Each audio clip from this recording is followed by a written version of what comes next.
오늘 우리에게 주시는 하나님의 말씀 베드로 후서 1장 16절에서부터 21절까지의 말씀입니다.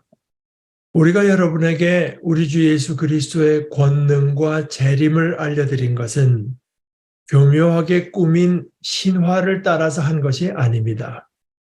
우리는 그의 위엄을 눈으로 본 사람들입니다. 더없이 영광스러운 분께서 그에게 말씀하시기를 이는 내 사랑하는 아들이요 내가 좋아하는 아들이다 하실 때 그는 하나님 아버지께로부터 존귀와 영광을 받았습니다. 우리가 그 거룩한 산에서 그분과 함께 있을 때 우리는 이 말소리가 하늘로부터 들려오는 것을 들었습니다. 우리에게는 더욱 확실한 예언의 말씀이 있습니다. 여러분의 마음속에서 날이 새고 샛별이 떠오를 때까지 여러분은 어둠 속에서 비치는 등불을 대하듯이 이 예언의 말씀에 주의를 기울이는 것이 좋습니다. 여러분이 무엇보다도 먼저 알아야 할 것은 이것입니다. 아무도 성경의 모든 예언을 제멋대로 해석해서는 안 됩니다. 예언은 언제든지 사람의 뜻에서 나온 것이 아니라 사람들이 성령에 이끌려서 하나님께로부터 오는 말씀을 받아서 한 것입니다. 하나의 말씀입니다. 오늘은 다른 때도 다 우리가 하나의 말씀에 물론 주의를 기울여야 되겠습니다마는 오늘은 특히 본문의 말씀 이것을 이제 좀 자세히 살펴볼 필요가 있습니다. 우선 잠깐만요. 이게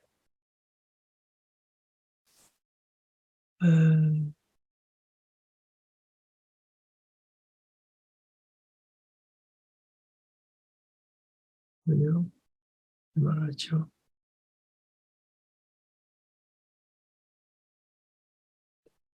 오늘 우리가 1장 16절에서부터 함께 이제 보고 있는데요.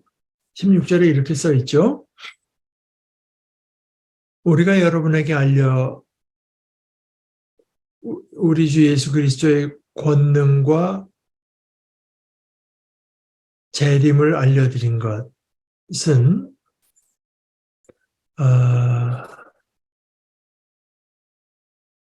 교묘하게 꾸민 이야기, 교묘하게 꾸민 신화라고 했는데 이것이 이제 개역 성경에는 교묘히 만든 이야기. 근데 이제 이게 영화의 소위 myth, 그러니까 사람들이 다 이렇게 맞는 줄 알고 있는데 사실은 이제 잘못된 이야기, 허구적으로 지어낸 이야기. 그래서 그 신화가 무슨 신들이 등장하는 그런 신화가 아니라요. 여기서 말하는 신화는 그 지어낸 이야기를 말하는 것입니다. 이 베드로 후서를 읽어보면은 이 주된 동기 중에 하나가 이들에게 이제 성경을 잘못 가르치는 사람, 기독교의 진리를 잘못 전하는 사람, 거짓 예언자가 있어서 그것 때문에 이제 이 베드로후서를 쓰게 된 이제 동기가 그 중에 그것이 하나의 동기가 되는 것 같아요. 그래서 그것이 이렇게 지어낸 이야기, 교묘하게 꾸민 신화를 따라서 한 것이 아니고, 우리는 그의 위엄을 눈으로 본 사람들입니다. 그 앞에 이제 예수 그리스도의 권능과 재림을 알려드렸다. 그런데 이 권능과 재림이라고 하는 것은 여러분들 학교 다닐 때 영어 배울 때 버터와 빵, 빵과 버터, 브레드 앤 버터 하면은 빵과 버터가 아니라 버터 바른 빵이라는 이제 그런 뜻이다 하는 걸 배우지 않았습니까? 그 이제 우리말로는 중언법이라고 영어로 헨다이디스라고 하는 건데요. 뭐 그런 걸 거라고 이제 학자들은 생각하는 겁니다. 그러니까 권능과 재림이라고 하는 것은 아, 권능에 가득 찬 나타나심, 능력 가운데 강림하심, 이제 이것을 말하는 것으로 우리가 이제 생각합니다. 그 다음에 그 교묘하게 꾸몄다. 교묘하다고 하는 말이 이제 헬라어가 세 소피스 메노이세 소피스. 그러니까 여러분들 그리스 철학 하다 보면 소피스트라는 사람들 있지 않습니까? 이제 그런 식의 뭐 교묘한 말재주 말을 가지고만 따라서 한 것이 아니고요. 그다음 17절에 더없이 영광스러운 분께서 그에게 말씀하셨다고 하는 것은 이제 상당한 의역입니다. 우리 개역 성경에는 그래서 지극히 큰 영광 중에서, 왜냐하면 성경 자체에 어떤 분, 하나님 이런 얘기 없어요. 오히려 이제 영어 성경에서처럼 그 지극히 큰 영광에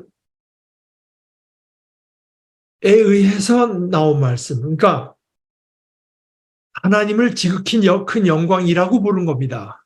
하나님을 감히 그 이름을 부르지 못하고 약간 빗대서 표현하는 이제 그 사람 이스라엘 사람들의 어법을 따라서 더없이 큰 영광께서 이제 말씀하신 것이다. 이런 식입니다. 이는 내 사랑하는 아들이다 하는 말은 이제 시편 2편에 나오는 말이고, 그 다음에 내가 좋아하는 아들이다 하는 말도 사실은 이제 그 원어 성경과는 조금 다르고 내가 좋아한다. 이제 그런 말입니다. 내가 좋아한다는 이 표현은 이사야서 42장 1절에 나온 내용입니다. 내가 붙드는 나의 종, 내 마음에 기뻐하는 자, 곧 내가 택한 사람을 보라. 그래서 여기 앞에 이는 내 사랑하는 아들이다 한 것은 우리가 조금 아까 성경을 이제 교독하면서 봤다시피 내가 내 왕을 시온산에 세웠다. 하나님께서 세우신 왕의 대관식, 왕을 세웠다고 하는 하나님의 그 화건. 그러니까 예수님을 이제 왕으로서 선언하시는 걸 선포하시는 것이고, 내가 좋아한다. 이 일을 이 아들을 내가 좋아한다고 하는 표현은 그 하나님의 이사야서는 이제 하나님의 어떤 사명을 받고 일하시는 종을 말하는 거거든요. 그래서 하나님께서 세우신 왕이면서 종. 내가 붙드는 나의 종, 내 마음에 기뻐하는 자, 곧 내가 택한 사람을 보라. 내가 나의 영을 그에게 주었은즉 그가 이방의 정의를 베풀리라 하는 데서 이제 우리가 그 예언을 찾아볼 수 있는 내용입니다. 그 다음에 18절에 우리가 그 거룩한 산이라고 했는데 아까 우리 표성원 형제께서 읽어주실 때 출애굽기의 내용을 읽어주셨는데, 그때 이제 하나님께서 호렙산에서 모세에게 나타난 장면을 이야기를 하긴 했는데, 사실 여기 거룩한 산은 아마 이제 예수님께서 그 영광스러운 모습으로 변모되던 아까 그 마태복음 17장의 이야기, 아마 그 위치로 봐서는 그것이 헐몬산이 아닐까. 그것이 백두산하고 비슷한 높이의 산인데요. 거기가 그것이 왜 거룩하냐? 주님께서 영광을 받으셨기 때문에 이제 거룩하다고 부른 것 같은데, 그분과 함께 있을 때 우리는 이 말소리가 하늘로부터 들려오는 것을 들었습니다. 이제 그 앞에 얘기를 들었다는 거거든요. 그런데 이 큰 산을 말하고 하나님께서 나타나시는 것을 생각하면 이스라엘 사람들의 마음속에는 언제나 그 호렙산, 시내산 같은 게 떠오르게 마련인데, 사실 구약 성경에서 시내산, 호렙산을 거룩한 산이라고 부른 경우는 없습니다. 단 한 번 있다고 하면은 아까 읽은 시편 2편의 말씀이 있을 따름입니다. 시편 2편에서 이제 그 시편 2편을 한번 읽어보시죠. 아까 우리가 교독한 내용이지만 시편 2편에 이렇게 말했죠. 내가 나의 거룩한 산 시온산, 이제 거룩한 산이라고, 거기다 나의 왕을 세웠다고 하신다고 하면서 7절에 가서 주님께서 나에게 이르시기를 너는 내 아들, 내가 오늘 너를 낳았다. 이것은 이 거룩한 산이라든가 너는 내 아들이라고 한다든가 이런 것이 모두 6절에서 말한 것처럼 나의 왕을 세웠다. 그래서 하나님께서 예수님을 하나님께서 택하신 왕으로 이제 세우셨다고 하는 것이 분명해지는 그런 것입니다.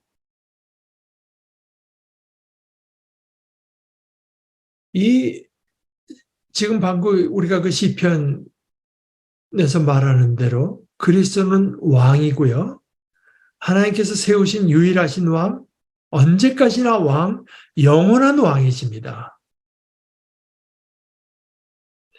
물론 이 베드로 후서를 통해서 이야기하는 것에 다른 포인트도 있지만 가장 중요한 것 중에 하나는 그리스도께서 과연 다시 오시겠느냐 하는 데 대해서 이야기하는 것이 주 관점 중에 하나입니다. 그런데 생각해 보면요. 그리스도는 왕이시고 정말 그리스도께서 하나님께서 세우신 영원한 왕이시라면 그 왕이 자기 나라를 영영 떠나가 버리는 일이 있을 수가 있습니까? 그렇다면 그건 왕이 아니죠. 게다가 그리스도께서 죽고 부활하시고 승천하신 지 불과 몇십 년 지난 뒤라고 해도 또 그에서 지나서 아니 몇백 년, 몇천 년이 지난 뒤라고 해도 그리스도께서 다시 오신다고 하는 그 약속이 퇴색되는 것이 아닙니다. 지금 오늘 사도 베드로가 그리스도께서 다시 오신다고 하는 것을 말하기 위해서 다른 걸 다 젖혀두고 그 거룩한 산에서 그리스도께서 변모하신 것, 영광스러운 모습으로 변모하신 것을 말한 이유가 바로 거기 있다고 봐요. 이것은 예수님의 얼굴이 해와 같이 빛나고 옷은 빛과 같이 희게 되었는데 이 세상에 어떤 기술을 갖고도 그렇게 할 수 없이 이제 희게 됐다고 이제 다른 복음서에서 그렇게 얘기를 하죠. 그러니까 다시 말해서 이것은 역사 가운데 어느 지점에서 일어났으되 역사에 속하지는 않은 사건인 것입니다. 하늘로부터 일어난 사건이에요. 역사 속에서 일어난 사건이 돼 역사의 인과관계로 설명될 수 있는 사건이 아닌 것입니다. 여기 보게 되면 모세와 엘리야가 나타나고요. 또 구름이 이제 나중에 갑자기 빛나는 구름이 그들을 뒤엎고요. 이런 모든 것들이 사실은 구약성경에서 특별히 하나님께서 나타나실 때 나타나는 현상들입니다. 이 일은 역사 속에 어떤 특정한 장소에서 일어나기는 핵수되 역사의 인과관계에 따라서 일어난 사건이 결코 아닙니다. 그렇기 때문에 시간이 뭐 지나고 어떻다고 해서 퇴색되거나 그 의미가 사라질 그런 사건이 아니라고 하는 것을 이제 말하기 위해서 자신들이 그 거룩한 산에서 예수님 변모하신 모습을 본 것을 이제 말을 하는 거죠. 그것이 우리가 무슨 뭐 지어낸 이야기로 하는 게 우리가 직접 눈으로 본 사람들이다. 게다가 예수님의 얼굴이 변하고 옷이 변하고 모세와 엘리야가 나타나고 뭐 구름이 덮고 이것들보다 훨씬 더 결정적이고 직접적인 그 근거는 뭐냐? 하나님께로부터의 말씀이 있었다. 하나님이라고 하는 것을 제가 아까 말씀드렸다시피 감히 그 이름을 직접 부르지만 말할 수 없는 더 클 수 없는 그 영광께서 말씀하시기를 이는 내 사랑하는 아들이요 내가 좋아하는 아들이다 라고 하셨을 때 그때 그는 하나님 아버지께로부터 존귀와 영광을 받았습니다. 다시 말해서 지금 베드로가 말을 하는 것은 예수님이 얼마나 큰 분이신가 이것을 말하고 있는 것입니다. 보통 우리가 어떤 사람들의 인물의 위대함을 말할 때 뭐 여러 가지로 말을 할 수 있겠죠. 그러나 예수님의 크심은 하나님의 증언이 아니면은 규정되지 않는 그런 크심이라고 하는 거죠. 그 다음에 이 19절은 조금 또 오해 소지가 좀 이런 부분이 많아서 오늘 제가 본문을 여러분과 함께 다뤄야 되는 건데요. 또 우리에게는 더욱 확실한 예언의 말씀이 있습니다. 이건 어떻게 읽으면 예수님께서 변화하신 뭐 그것보다 더 확실한 구약성경의 예언의 말씀이 있다고 이제 이해할 수도 있는데 그건 아닙니다. 사실 우리말 성경이 이제 그렇게 이해할 수 있게 번역이 됐는데 그것은 아니고요. 오히려 이제 그 가톨릭에서 번역한 가톨릭 성경이 우리에게 그 뜻을 더 잘 전해준다고 보는데요. 이로써 우리에게는 예언자들의 말씀이 더욱 확실해졌습니다. 그 뜻입니다. 또 우리 개신교와 가톨릭 같이 번역한 공동 번역에는 이렇게 했죠. 이것으로 예언의 말씀이 더욱 확실해졌습니다. 이제 이게 오늘 우리가 읽은 번역도 그렇고 개역 성경에도 우리에게는 더 확실한 예언이 있어서 뭐 이렇게 번역했고 또 새 한글 성경도 또 우리에게는 더 확실한 예언의 말씀이 있습니다. 그래서 마치 예수님의 사건이나 사도의 증언보다 구약의 예언의 말씀이 더 확실하다 이런 뜻으로 이제 받아들여질 수가 있는데 본문의 뜻은 그것은 아니고 예수님께서 그렇게 변모한 것으로 구약 성경이 특별히 이 메시아에 대해서 앞으로 오실 왕에 대해서 말한 것이 확증이 됐다. 이런 뜻입니다. 더 확실해졌다. 그리고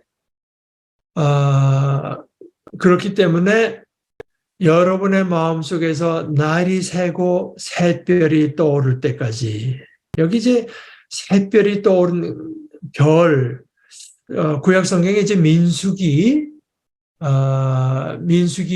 보게 되면은 이제 예수님을 그 별이라고,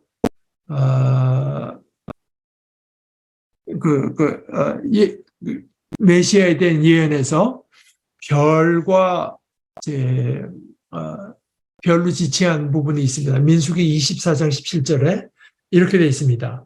나는 한 모습을 본다. 그러나 당장 나타날 모습은 아니다. 나는 그 모습을 환히 본다. 그러나 가까이에 있는 모습은 아니다. 한 별이 야곱에게서 나올 것이다. 한 통치 지팡이가 이스라엘에서 일어설 것이다. 뭐 이런 내용이 있습니다. 또 신약성경 맨 마지막 책인 요한계시록 22장 16절에 이렇게 말했습니다. 재림하실 때 예수 그리스도를 새벽별이라고 지칭했어요. 나는 다윗의 뿌리요 자손이니 곧 광명한 새벽별이라 하시더라. 이 새벽별이라고 번역한 것은 이제 소위 금성인데요. 원어대로 하자면 이제 포스포러스에서 앞에 포스는 빛입니다. 그 다음에 뒤에 그 포러스는 이제 나른다, 빛을 가져온다는 뜻이라서 새벽에 왜 새벽별이 뜨게 되면 이제 그것이 먼동이 트는 것과 더불어서 새벽별이 뜨지 않습니까? 그래서 빛을 가져오는 별, 그런 뜻입니다. 그래서 그리스도께서 오실 때까지 그랬는데, 여기 독특한 것은 성경의 다른 부분과 달리 여기 베드로서에서 독특한 것은 여러분의 마음속에서 날이 새고 새별이 떠오를 때까지. 그러니까 그리스도께서 오셔서 모든 것이 다 밝아지는 것도 사실이지만, 특별히 여기서 강조하는 것은 우리의 마음속에도 어둠이 물러가고 빛이 비친다고 하는 것을 이제, 그러니까 그리스도의 재림을 외적이면서 또 내적인 사건으로 이제 말을 하고 있는 것입니다. 그때까지, 그렇게 돼서 우리 마음속에 미혹과 의혹과 이런 것이 없어질 때까지, 그때까지 여러분은 마치 캄캄한 어둠 속에서 비치는 등불이 하나 있어서 이 등불을 대하듯이 이 예언의 말씀에 주의를 기울이는 것이 좋습니다. 이 예언이 얼마나 확실한가가, 이 예언의 말씀은 과연 그대로 될 말씀이라고 하는 것을 그리스도께서 그 산에서 변화하셔서 확증해 주신 것을 기억하면서 그 말씀대로 될 줄을 알고, 그 말씀이야말로 우리가 전혀 확실하게 뭐 하나 확실하게 알 수 없는 이 인생길, 이 우주 속에, 이 역사 속에서 그 말씀을 붙들고 살아가야 됩니다. 또 하나 20절, 이 말씀도 이제 오해의 소지가 있습니다. 여러분이 무엇보다도 먼저 알아야 할 것은 이것입니다. 아무도 성경의 모든 예언을 제멋대로 해석해서는 안 됩니다. 이것은 이제 이 잘못됐다고 하는 얘기가 아니라,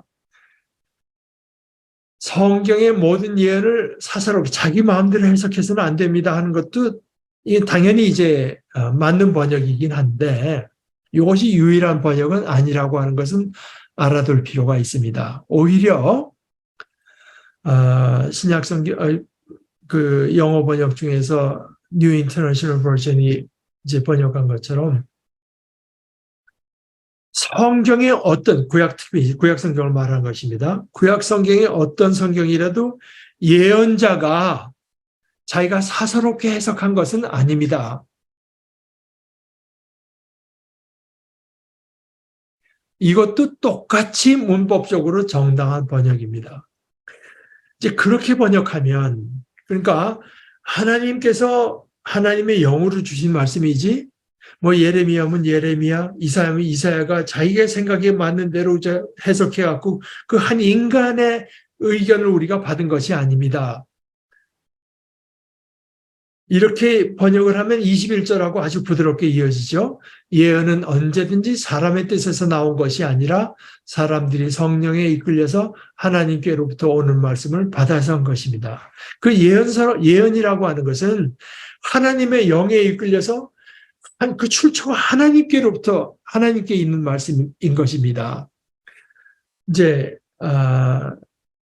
신약성경 영어 번역 가운데 뉴 인터내셔널 버전은 그렇게 번역했고, 그러나 다수의 영어 번역이나 제가 본 모든 그 우리말 번역은 다 이제 우리가 지금 새 번역처럼 아무도 성경의 모든 예언을 제멋대로 해석해서는 안 됩니다. 근데 이렇게 번역하면 21절하고는 조금 이어지는 게 부드럽지 않지만 베드로서 전체 내용하고는 참 잘 맞아 들어갑니다. 왜냐하면은 거짓 예언자들이 나타나서 제멋대로 성경을 해석한 데 대한 내용이 상당히 이제 그 중요한 부분을 차지하고 있으니까요. 그러니까 둘 다 가능한 번역인 것을 우리가 이제 알아둘 필요가 있고, 저는 솔직히 말해서 먼저 번역, 모든 성경, 모든 예언이라고 하는 것은 예언자, 이사야, 뭐 에스겔, 뭐 호세아 이런 사람들이 사사롭게 해석해서 우리에게 전해진 것이 아니라 출처가 하나님께 있는 말씀이다 하는 것이 더 타당한, 문맥으로 봐서는 타당하지 않나. 이제 이것이 이제 더글라스 무 같은 신약학자의 입장이고, 저도 거기 공감이 이제 갑니다.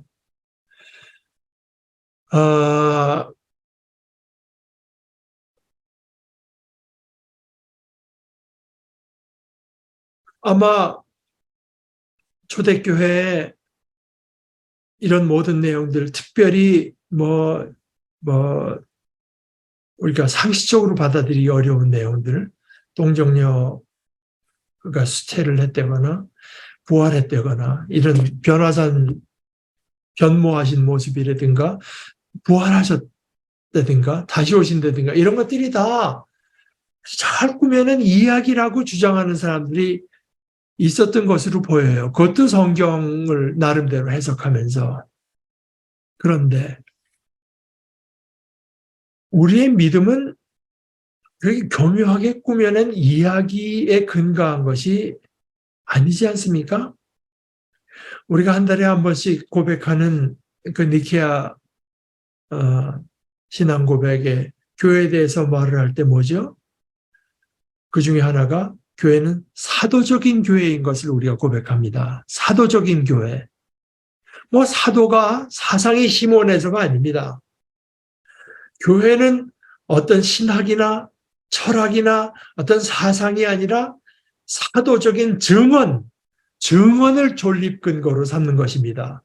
왜 하필이면 사도냐? 사도가 남들보다도 훌륭하거나 심오한 사상을 지닌 사람이래서가 아니라, 이 사도들이라고 하는 것은 예수님과 함께 지내면서 예수님의 일들을 직접 목도하고 예수님의 말씀을 직접 들은 사람들이고, 예수님을 주위에 어떤 일들이 일어나는가를 직접 체험한 사람들, 그들의 증언, 교회는 그 위에 서 있는 것입니다. 그러니까 사실 위에 서 있는 것이기 때문에 이게 뭐 시간이 지난다고 해서 바뀔 게 아닌 거죠.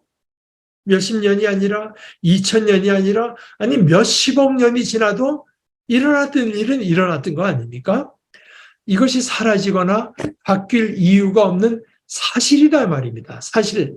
마치 뭐 여기 이 몇몇 거짓 예언자들이 말을 한 것처럼 이미 몇십 년이 지난, 아니 지금 현대로 와서는 2000년이나 지났으니 이 내용들이 다 퇴색하고 효용성이 다한 것처럼 생각한다면 그것은 교회의 본질에 대한 오해에서 비롯된 것입니다.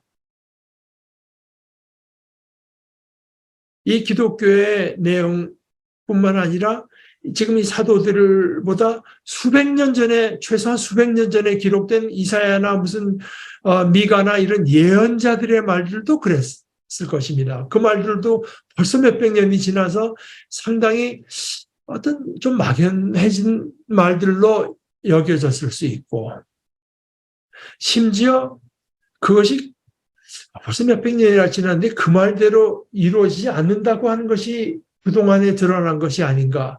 이렇게 많은 사람들이 생각하고 있었을 수 있지만, 여기서 바울이, 이제 베드로 사도가 말하는 것은 오히려 주님께서 그렇게 영광스럽게 변모한 것으로 인해서 오히려 확실성을 더한 것이다.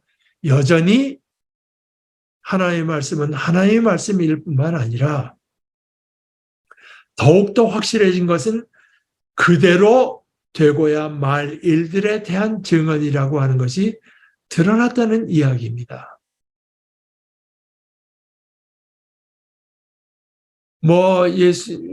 동정녀 수태니, 재림이니, 부활이니, 이런 황당한 이야기 말고, 그저, 그런 것들은 다, 제쳐놓고, 무슨 예수님의 가르침, 그 훌륭한 가르침 가운데서 누구나 받아들일 만한 것에 집중하자. 이런 식의 이야기를 하는 사람들이 있는 것 같습니다. 그러나 그런 것들은 다 특별히 오늘 우리가 나누는 베드로서 뿐만 아니라 신약 성경 전체의 내용과 정반대가 되는 내용입니다. 아까 말씀드린 것처럼 이 모든 이야기들이 교묘하게 꾸며낸 이야기라고 주장하는 사람들이 그때도 있었던 것으로 보이고, 사실 며칠 전만 해도 저는 어떤 참 훌륭한 분이 이 기독교의 교리나 가르침을 입으로 직접 말도 안 되는 교리들이라고 말하는 것을 제가 직접 들었습니다. 그렇게 보면 이 복음에 대해서 반대하는 입장은 그때나 지금이나 처음부터 지금까지 달라진 게 하나도 없습니다. 본인들은 새로운 어떤 반대 입장을 내놨다고 할지 모르지만, 그러나 우리가 보기에 새로울 것이 없고 예나 지금이나 마찬가지입니다. 우리가 믿는 신앙을 고백하는 것은 그 내용이 참 기가 막히게 이치에 참 잘 맞는다거나 이게 참 아름답다거나 심오해서 그래서 믿는 것이 아닙니다. 물론 그렇다고 해서 이게 이치에 어긋난다거나 아름답지 않다거나 심오하지 않다는 말은 아니고, 다만 그것이 우리가 믿는 이유는 아니라는 말씀입니다. 그것 참 이치에 잘 맞는다거나 아름답거나 심오하다고 하는 그것은 우리 신앙의 이유도 되지 않고 근거도 되지 않고 또 우리 신앙의 내용도 되지 않습니다. 오히려 우리가 믿는 것은 우리가 전해받은 이 가르침이 과연 그렇다는 것이며 또 그대로 되고야 말 것이라고 하는 것, 그것을 믿는 것일 따름입니다. 특별히 오늘 한국의 상황, 현대 한국의 상황을 보면 무슨 과학의 이름으로 또는 어떤 무슨 인문학의 이름으로 우리가 믿는 우리의 신앙이 폐기된 것처럼, 아까 제가 말씀드린 무슨 말도 안 되는 것으로 드러나기라도 한 것처럼 말하는 이들이 여기저기 적지 않게 눈에 띕니다. 이 과학이나 인문학, 이것을 대하는 우리의 태도는 예를 들어서 20, 30년대 김교신 선생이 말했던 것처럼 우리는 스폰지처럼 그것을 배우고 받아들이려고 합니다. 또는 몇 년 전에 우리가 나눴듯이 레슬리 뉴비긴이 말을 한 것처럼 그 위대한 가르침, 훌륭한 지식들이 많지 않습니까? 그 위대한 가르침을 참 우리가 심지어 마땅한 감동과 함께 받아들이고 배우려고 해요. 그러나 이런 과학이나 인문학이 마치 우리의 신앙을 퇴색시키거나 심지어 폐기시킬 만한 더 훌륭하고 더 높은 진리를 드러내기라도 한 듯이 여긴다면 그것은 사실은 진정한 의미에서 과학도 아니며 제대로 된 인문학도 아닙니다. 그것들은 모두 인간에게서 나온 것들일 뿐 성령에 이끌려서 하나님께로부터 오는 말씀을 받아서 주어진 것, 우리의 어둠 속에서 비치는 등불처럼 우리가 그것을 의지하고 믿고 나아갈 만한 것이 되지는 못합니다. 저로 말하자면 예를 들어서 다윈이 말한 자연 선택이니 요즘에 무슨 도킨스 같은 사람이 말하는 이기적 유전자니 하는 이런 소위 진화식물학자, 생물학자 이런 분들의 이야기를 듣다 보면은 제게 드는 생각은 이것입니다. 이게 바로 그 얘기 아니야. 생육하고 번성하라. 제게는 그렇게 들립니다. 우리는 그런 이야기들을 듣다 보면 우리가 창세기에서 보는 하나님의 이 축복된 명령, 생육하고 번성하라는 아주 짧은 말이라고 하는 것이 이게 얼마나 교묘하게 또 얼마나 틀림없이 또 얼마나 다양하게 그리고 얼마나 엄청난 규모로 이루어지는 것인지를 저는 참 커다란 감동으로 깨닫게 됩니다.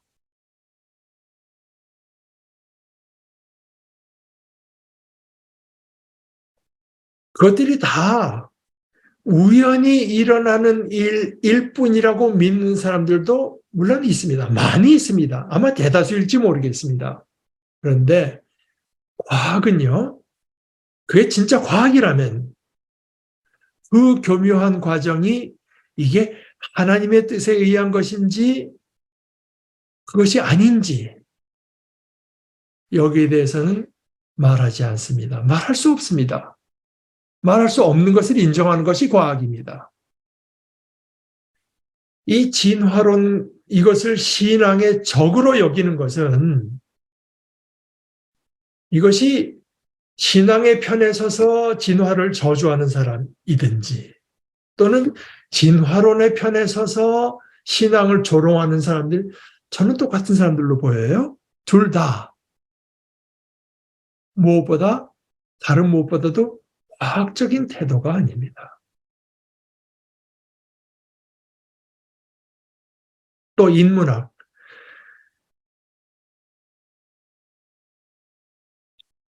우리가 인문학을 공부하지 않으면 어떤 신학에는 왜 우리가 목사들이 인문학을 공부해야 되나 하는 책들을 쓴 거 제가 읽어보지 못했는데요. 그런데 제가 생각하기에 이렇습니다. 철학이나 사상이나 인문학을 공부하지 않으면 우리가 성경의 진리라고 믿는 것, 여러분이나 저 또는 많은 크리스찬들이 이건 틀림없이 성경의 진리라고 믿고 있는 것에 적지 않은 상당히 큰 부분이 사실은 성경의 내용이 아니라 여러 인간의 사상과 철학의 영향을 받고 오염된 것일 뿐 사실은 성경의 내용은 아니라고 하는 것을 분명히 알기 어렵습니다. 예를 들어서 우리가 영혼은 불멸한다. 그것은 플라톤의 사상이지 성경의 사상은 아닙니다. 그런 식으로 우리가 예를 들어서 플라톤의 사상을 우리는 성경의 진리라고 믿고 있을 수 있고 그런 일들이 적지 않게 있다고 하는 말씀입니다. 사실은 성경의 말씀 그대로 받기 위해서 이 인문학적인 수련은 매우 중요합니다.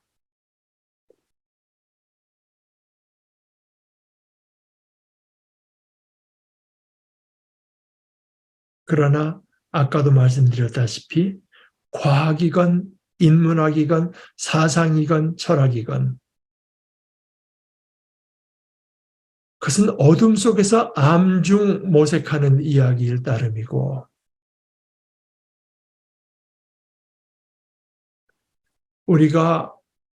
우리에게 빛이 되지는 못합니다.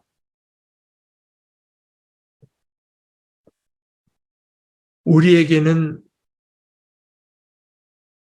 예수님께서 변모하신 모습으로 확증된 더 확실해진 예언이 있어서 이 예언의 말씀, 우리는 이제 구약성경에다가 더해서 신약성경의 예언의 말씀, 하나의 말씀까지 가지고 있습니다. 이 말씀들이 어두운 가운데에서 우리에게 길을 비춰주는 등불과 같은 것입니다. 우리는 이 말씀을 우리의 등불로 삼고 여기고 이 말씀을 우리의 등불로 삼아서 믿음의 길을 걸어갑니다.